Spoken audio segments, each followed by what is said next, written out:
반갑습니다. 오늘은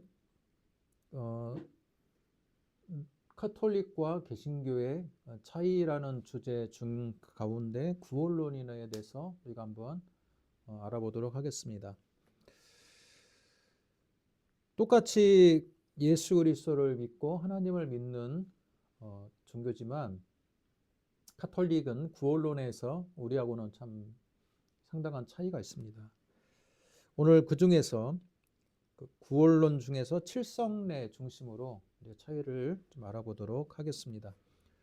세계 지도가 있는데 유럽이 생각보다 크지 않아요. 지도를 보더라도. 자, 유럽의 사이즈가 아프리카보다 훨씬 작은데 지금 형성되어 있는 여러 유럽의 국경들보다 과거 중세 시대로 건너가면 훨씬 더 작은 나라들이 유럽에 있었다라는 것을 우리가 알 수 있습니다. 흔히 중세 시대를 뭐라고 우리는 이야기합니까? 중세 시대는 봉건제, 봉건제 사회로 구성되어 있는 시대다라고 말하고 있습니다. 봉건제 사회라는 것은 지금에 있는 여러 나라들처럼 강력한 중앙 집권적인 그 행정체계, 강력한 중앙정부의 힘이 지방에까지 미치는 그런 의미가 아니라 마치 우리나라의 지방자치처럼 성을 갖고 있는 영주들을 그 조그만한 그 단위들이 그 안에서 자치적인 행정력과 자치적인 모든 것들이 이루어지는 사회라고 볼 수 있습니다.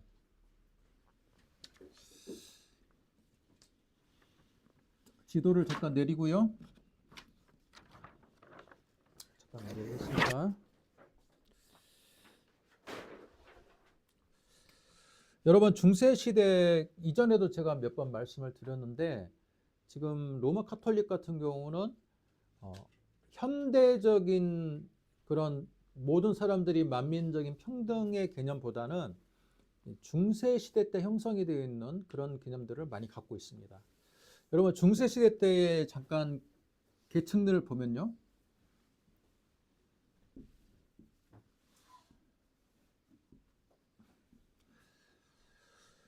제일 맨 위에 뭐가 있습니까?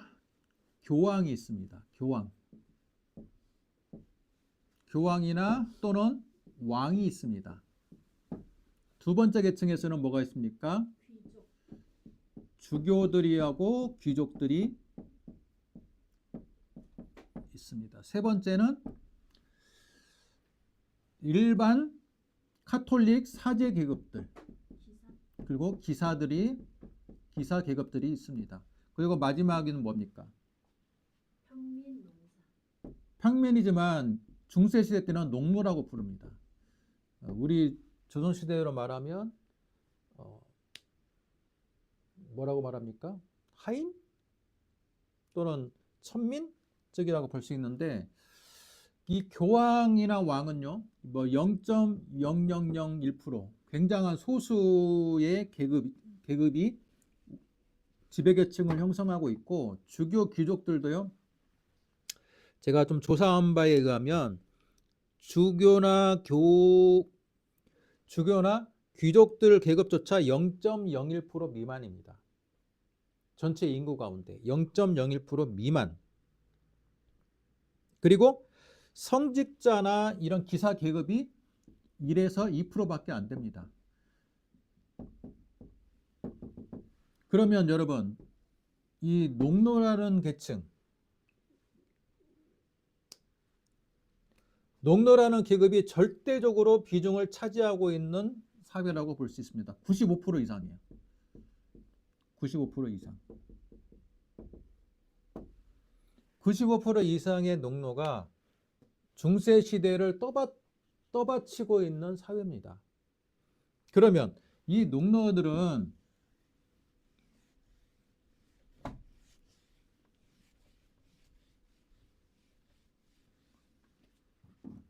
어떤 한 영주가 있어요. 여기가 이제 영지예요. 영지에 중간에 성에 영주가 있습니다.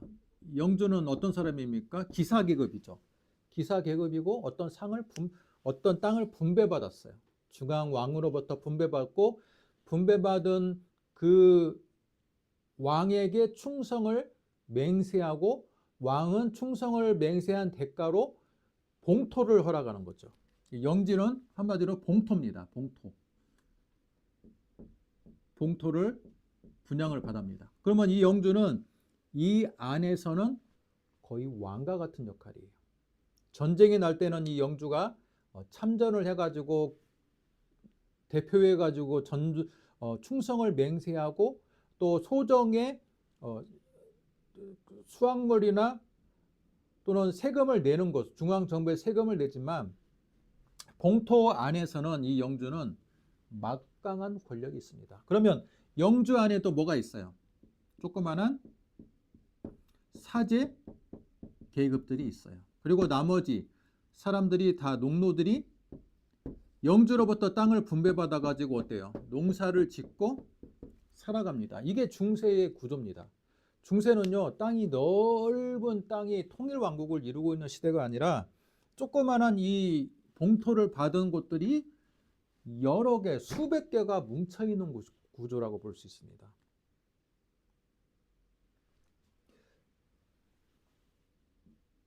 봉토를 하사받은 영주가 이 사제하고 같이 연합을 해서 농노들을 다스리는데 이 전체 인구 가운데 농노가 95% 이상이에요. 거의 농노들로만 이루어져 있는 사회라고 볼 수 있습니다.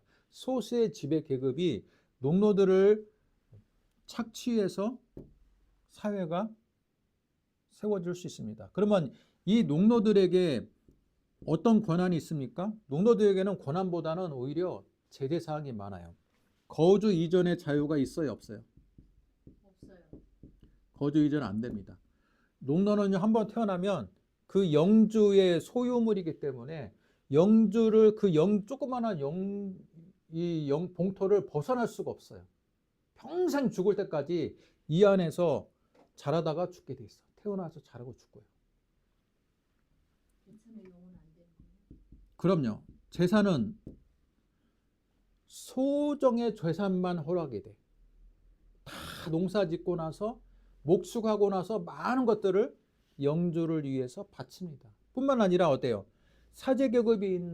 사제계급한테 천주교에서 미사를 드리면서 헌금도 바쳐야 되고 여러 가지를 바치는 그런 상황이에요.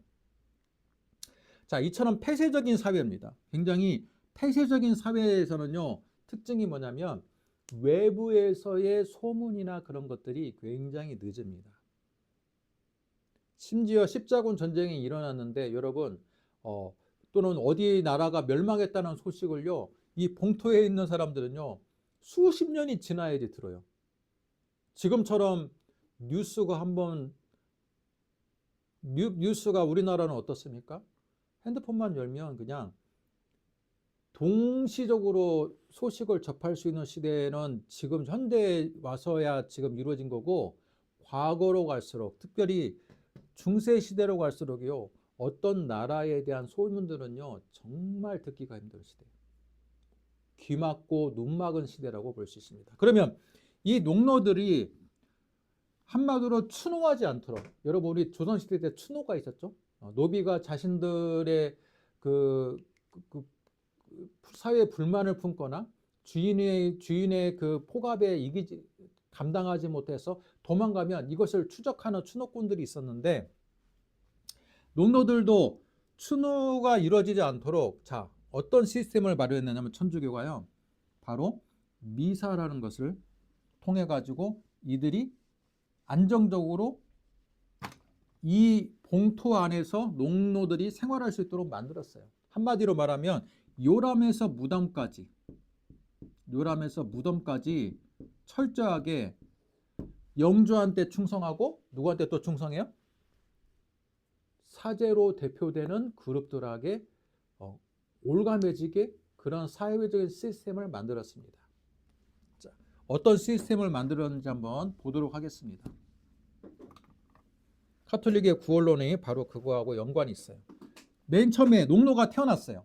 그러면 농노가 태어나면 맨 처음에 카톨릭 교회에서 뭘 합니까? 세례. 맞아요. 세례를 줘요. 이걸 세례 성사라고 말합니다. 세례를 줍니다. 태어나자마자 아이고 우리 원죄를 씻자. 여기 카톨릭에서 세례는요 원죄를 씻는 거예요. 개신교회에서는 어떻습니까? 우리 원죄를 세례가 원죄를 씻는 것은 하나의 상징적인 행위지 실제적으로 원죄는 어떻게 합니까? 내가 성령 받고 회개를 통해서 세례 원죄가 해결이 되는데 카톨릭의 시스템은 절대 그렇지 않아요. 직접 신부가 와서 세례를 주면 그게 바로 원죄가 씻겨지는 사건이에요. 두 번째로는 또 뭐가 있습니까? 견진성사가 있습니다. 견진성사. 견진성사는 뭡니까? 농노들에게 성령의 열매를 직접 주는 성사가 견진성사입니다. 그리고 성체성사가 있어요. 성체성사는 뭐냐? 미사 드릴 때 먹는 떡과 포도주를 신부가 건네주는 떡과 포도주를 먹는 거잖아요. 그게 바로 예수님의 몸, 성체, 예수님의 몸을 내가 직접 피와 몸을 먹는다, 살을 먹는다라는 의미의 성사입니다. 그러니까 여러분 신앙의 밥을 먹는 거예요. 신앙의 밥을 먹는 행위다. 태어났어요. 성인이 될 때 견지성사를 받아서 성령의 열매를 직접 받아요. 성체의 성사, 매번 미사를 통해서 신앙의 양분을 공급을 받습니다. 네 번째로 뭐가 있어요? 우리가 잘 알고 있는 고해성사. 여러분 죄를 짓잖아요. 이 죄 문제를 죄를 씻기기 위해서는요 신부에게 죄를 고백하고 신부를 통해서 죄를 용서를 받습니다. 그리고 병이 들으니까 압니까? 병이 들어요. 나중에 병이 들면 어때요? 병자성사. 병자성사는 병이 들어올 때도 있고요. 병이 들어서 죽을 때도 있잖아요. 그래서 이 안에는 임종성사도 같이 의미가 담겨 있어요. 그러면 뭡니까? 이 5가지 의미가 임종 포함이에요. 그리고 나서 나머지 2개는요. 사제성사 있고 사제가 서품받기 위해서 사제성사가 있고 그 다음에 혼인성사가 있습니다. 이 혼인까지 해가지고 사제는 예외적인 거고 이 혼인까지 해가지고 1, 2, 3, 4, 5, 6가지가 바로 농노들이 묘람에서 무덤까지 철저하게 어디에 종속이 돼 있어요? 카톨릭 성당. 카톨릭의 성당에 종속이 돼 있어. 그러면 정치적으로는 행정적으로는 영주한테 종속돼 있고 그러면 행정적으로 영주한테 종속돼 있는데 여러분 이 영주가 굉장히 포악해. 그러면 어떻습니까? 도망갈 거 아니에요. 그런데 도망가지 못하도록 철저하게 여러분 이 농노들을 얽매이는 게 뭐예요? 이런 칠성내 시스템이에요. 이걸 만약에 도망가면 어떻게 됩니까? 성체 성사가 안 되잖아요. 도망가면 신앙의 밥을 먹지 않으면 굶어 죽어요. 여기까지 내가 세례 성사, 견지 성사를 했을지라도 이 농노가 도망가 버린다. 그러면요, 이 사람은 구원에서 떨어지는 거야. 성체 성사를 안 하면 구원에서 떨어진다라고 생각해요.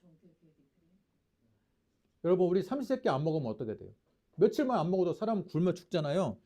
때문에 여러분 카톨릭 미사에서 성체 떡과 포도주를 신부를 통해서 건네받는 게 그게 우리가 볼 때는 그냥 형식적인 요식적인 행위라고 생각하지만 그렇지가 않아요.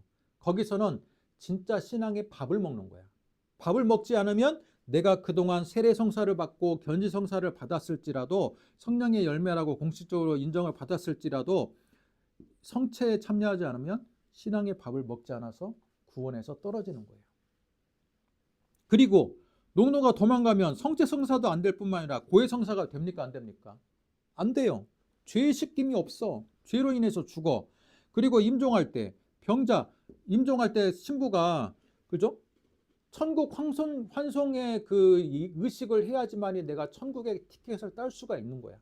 때문에 여러분 농노 입장에서는요 영주한테 지배를 받고 실제로는 카톨릭의 사제한테 철저하게 두 군데 지배를 받는 시스템이기 때문에 농노는 이 봉토를 탈출하기가 쉽다 어렵다? 어렵습니다. 그러면은 장례 미사도 안 하니까 거기에 묻힐 수도 없겠네요. 그렇죠. 그러면 천국에 못 가는 거야. 무덤도 못 가요. 때문에 농노 입장에서는 영주가 아무리 포악하더라도요 여러분 이 카톨릭의 이 성당에서 하는 이 칠성례를 내가 벗어나는 순간 신앙의 죽음이에요. 구원의 탈락입니다. 여러분 중세시대 때 그 왕과 교황의 이 싸움이 알력다툼이 되게 많았다라고 하잖아요. 그 중에 카노사의 구역 있잖아요.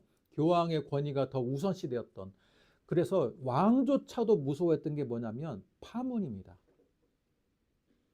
파문은 뭐냐면요. 이 칠성례를 못하게 하는 거예요. 왕이 여기까지는 받았어. 세례성사 받고 견지성사를 받았어. 그런데 두 가지는 받았는데 이 네 가지를 못하게 하는 거예요. 그러면 왕이 어떻게 됩니까? 아무리 왕일지라도 살아있으나 신앙적으로는 죽은 사람이 돼서 구원을 못 받는 게 만천하에 공공연하게 발표가 돼버린 순간 이 사람은 한마디로 하나님께 버림받은 놈. 그렇게 돼서 왕의 권한이 행사가 안 되는 거예요. 왕조차 그랬을진데 농노들은 어때요? 힘없는 농노들은 죽으라고 일만 해요. 죽으라고 일만 하다가고 영주한테 충성을 다하는데 영주가 나쁜 놈일 때 그죠? 사회를 기강을 잡아주는 역할을 뭐가 했다? 종교로서는 카톨릭이 했다. 카톨릭의 이 시스템 하에서는 여러분 농도는 탈출이 불가능합니다. 어때요? 요람에서 무덤까지 봉투 안에만 살아야 돼. 그래야지만이 구원이 어떻게 된다? 구원이 유지가 되는 시스템이야. 내가 봉투를 벗어났다. 옛날 우리 조선시대로 말하면 추노했다.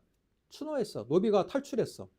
조선시대 때는 추노하면 어디 뭐 산적이라도 돼가지고 어디 그죠? 이름도 없는 어디 산골에 들어가서 이렇게 살 수는 있겠죠.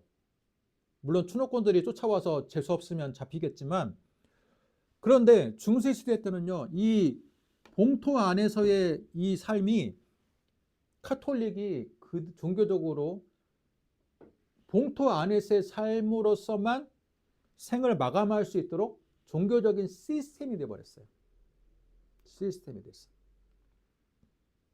그러면서 어떻게 합니까? 피라미드 구조면서 야 너희들은 제일 밑에 있는 농노들은 하층 계급이니까 하나님께 충성해야 돼. 여기 앞에 있는 윗분들한테 충성해야 돼. 자 이런 것들을 주입해 나가는 겁니다. 주입해 나가요. 그런데 이 중세 시대가 수백 년 동안 이어져 오다가 중세 시대가 어떻게 해체되는지 아십니까? 이게 해체가 돼요. 어떻게 해체가 되냐면 저 아까 지도를 제가 보여드렸지만 그 유명한 항구 도시 우리 베니스의 상인 같은 거 있죠. 베니스의 상인이든 유명한 항구 도시에 뭐가 발달하기 시작하면 도시가 발전하기 시작해요. 중세 시대 때는 도시가 그렇게 발전하지 못했는데 여러분 중세를 벗어나면서 근세로 올수록 도시가 발전합니다. 근데 도시가 무역이 발전하고 도시가 발전하면 뭐가 필요합니까? 사람이 필요해요. 그래서 농노들이 조금씩 도시로 이동하면서 중세 시대가 무너지게 되는 거예요. 어찌됐건 제가 말씀을 드린 건 뭡니까? 지금도 로마 카톨릭의 그 구원론은요. 로마 카톨릭의 구원론은 이 칠성례에 기초합니다. 칠성례에 기초해요. 뭐예요? 개인이 영적으로 체험하는 것에 닫혀 있어요. 여기 봐보세요. 다 누가 합니까? 세례성사, 세례 누가 줘요? 신부. 견지성사 누가 줍니까? 신부. 성체, 신부. 고해성사, 신부. 병자성사, 신부. 혼인성사, 신부. 카톨릭의 시스템에서는요, 모든 것이 인간이 스스로 하나님과의 만남, 하나님과의 체험, 그것을 통한 구원이라는 시스템이 인정이 안 되고요. 철저하게 누구한테 종속되어 있냐?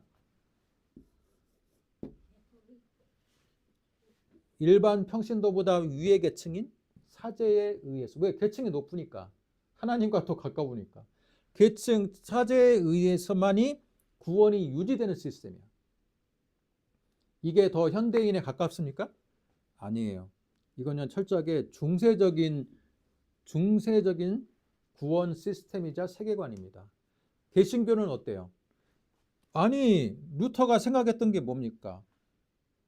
모든 사람들이 믿음의 원리로, 은혜의 원리로 구원을 받아야 되는데, 믿음과 은혜, 여러분, 두 기둥이죠?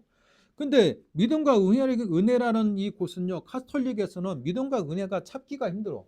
카톨릭은 다 주입이 돼. 신부를 통해서 어떤 의식을 통해서 주입이 되는 시스템이기 때문에 여러분, 신부한테, 교황한테 반기를 드는 순간 이 사람은 무조건 구원에서 탈락이야. 그러나 마르틴 루터가 발견한 이 성경의 말씀 진리는, 믿음의 원리는 뭡니까? 아니, 왜 신부를 통해서만 내가 구원이 유지가 돼야 되는지 성경은 그렇게 이야기하고 있지 않다라는 거예요. 성경은 직접 인간이 하나님과의 만남을 통해서 구원을 받을 수 있고 회개할 수 있고 죄 씻음이 되고, 그런 철저하게 하나님과 나와의 관계지, 신부라는 또는 성당이라는 교황이라는 중간자들이 있는 것이 성경적이지 않다라고 주장하는 시스템이에요. 누가 얻는 것이 더 성경적입니까? 당연히 개신교의 원리가 성경적이에요. 그런데 21세기에도 카톨릭은 이걸 고수하고 있어요. 이런 고수 속에서는 뭐가 있습니까? 신부는 우리보다 훨씬 더 하나님의 중재자, 신부는 우리보다 하나님에 더 가까운 사람이라는 믿음이 전제가 돼 있어요. 때문에 여러분, 카톨릭은요, 신부의 서품을 받는 사람들에 대해서 개신교의 일반 성도들이 목사들에게 대하는 거하고는 차원이 다릅니다. 자신들보다 훨씬 더 하나님과 가까이 있는 이 계급적인 시스템으로 보기 때문에 신부에 대해서 굉장한 존경과, 그죠? 굉장한 의존을 많이 합니다. 영어에서는 father라고 하죠. 아버지에게 부르는 호칭을 그대로 부릅니다. 그만큼 우리보다 더 하나님께 가까이 있다는 이런 피라미드적인 요소들이 전제가 되어 있는 시스템이에요. 그리고 신부를 통해서만이 내가 모든 것이, 신앙의 밥들을, 모든 이 칠성례들이 유지가 되고 구원이 유지가 되는 시스템이에요. 카톨릭에서는 이것들이 벗어나는 순간 내가 구원에서 벗어난다고 가르쳐요. 그러니까 굉장히 불안한 시스템이죠. 그런데 이 카톨릭의 이는 칠성례가 어떤 시대를 받쳐줬다? 여기 봐보세요. 중세 시대를 받쳐주는 하나의 제도적인, 종교적인 카르텔이었어요. 영주와 같이 결탁해가지고, 그죠? 이 중세 시대 이 봉토를 유지해주는 농로가 철저하게 다른 곳으로 나갈 수 없도록 올감해주는 시스템이야. 중세에서는요, 하나님으로부터 멀어지는 것은 그냥 죽음이야, 죽음. 심지어 왕조차도 파문당하는 것을 두려웠잖아요. 그러면 농노들은 얼마나 두려웠을 거예요. 그러니까 함부로 봉토를 벗어날 수가 없어. 이 신부를 떠나서는 하나님께 하나님께 사형 선고를 당한다라고 생각하고 있었기 때문에, 이런 믿음의 원리가 작동하고 있었기 때문에 철저하게. 그러나 어때요? 현대에는 이 카톨릭들이 굉장히 현대적으로 많이 적응을 해 나가고 있어요. 그죠? 옛날에는 미사하면요, 설교가 없었어요. 그냥 성경 라틴어 그냥 뭐 두두두두 하고, 철저하게 뭡니까? 성체성사에서 신앙의 밥을 먹여주는 게 가장 핵심이야. 떡과 포도주를 나눠주는 게 가장 핵심인 거예요. 근데 지금은 어때요? 카톨릭 미사에서 지금 설교합니다. 심지어 어떤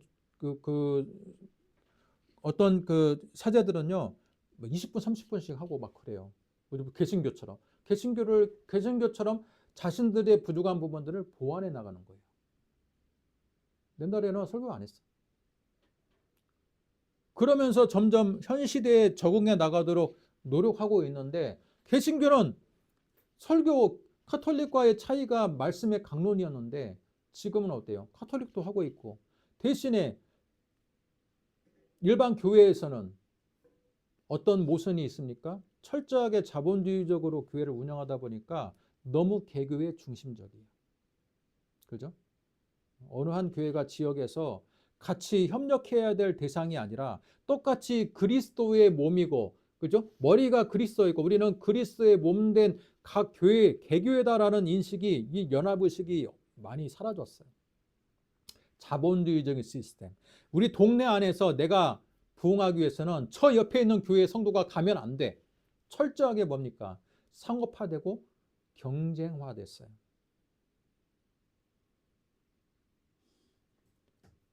그러다 보니 어때요? 중세 시대를 받쳐줬던 이 카톨릭의 이런 구원론적인 이런 모순이 개신교 안에서도 여러 가지의 교회론적으로 이 부작용이 생기고 또 구원론적으로도 부작용이 생기는 거예요. 제가 지난 12월 14일 주일날 때 어떤 설교했습니까? 도마 설교했는데 어때요? 교회가 믿음의 확실한 근거 위에 세워져야 된다고 말씀을 드렸는데 믿음의 근거가 지금은 우리 교회가 너무 이 감정주의, 그죠? 체험주의가 너무 만연한 나머지 그냥 뭔가가 신비로운 것을 체험을 해야지만이 믿음의 근거가 있는 것처럼 그렇게 생각하는 시대가 우리 교회 안에도 많이 있어요. 그러나 그렇게 두리뭉실한 체험 위주로 우리의 믿음 체계를 쌓으면 언젠가는 무너집니다. 확실한 근거 위에서. 그런데 마르틴 루터가 발견한 건 뭡니까? 오직 성경, 오직 은혜, 그죠? 오직 성경이야. 성경이 나의 진정한 하나님의 말씀의 신앙 기초의 시금석이 되는 거고, 오직 은혜, 하나님으로부터 받은 그 성령의 놀라운 은혜가 나의 신앙의 시금석이 되어야 돼요. 그것을 통해서 카톨릭이 갖고 있는 이 아직까지도 시대에 따라가지 못하는 이런 구시대적인 이 구원론적인 시스템에서 우리보다 훨씬 우리 이 개신교가 훨씬 더 성경적이고 훨씬 더 진리에 가까운 구원론을 갖고 있음에도 불구하고 교회 안에 있는 여러 가지의 모순들 또는 문제점들로 인해서 이게 빛을 발하지 못하고 있다는 거예요. 구원론적으로도. 그렇지 않습니까? 그래서 여러분 앞으로는 지금 카톨릭의 구원론에 대해서 좀 얘기했는데 우리 이제 다음에는 개신교의 구원론에 대해서 한번 좀 나중에 한번 생각해보는 시간을 갖도록 하겠습니다. 아멘. 기도하겠습니다. 하나님, 오늘 카톨릭의 구원론에 대해서 말씀을 들었는데 카톨릭의 구원론이 중세 시대를 떠받쳐주는 오히려 많은 사람들을 억압하는 하나의 종교적인 시스템으로 세워져 있었기에 그 결과 많은 사람들이 신음하고 많은 사람들에게 자유를 억압하고 탄압하는 하나의 도구가 되었음을 우리가 말씀을 통해 보게 하시니 감사합니다. 그러나 하나님, 어쩌면 우리 교회 안에도 우리가 올바로 진리가 진리대로 선포되지 못해서 부족한 부분들이 없지 않아 있음을 다시 한번 우리도 발견하게 됩니다.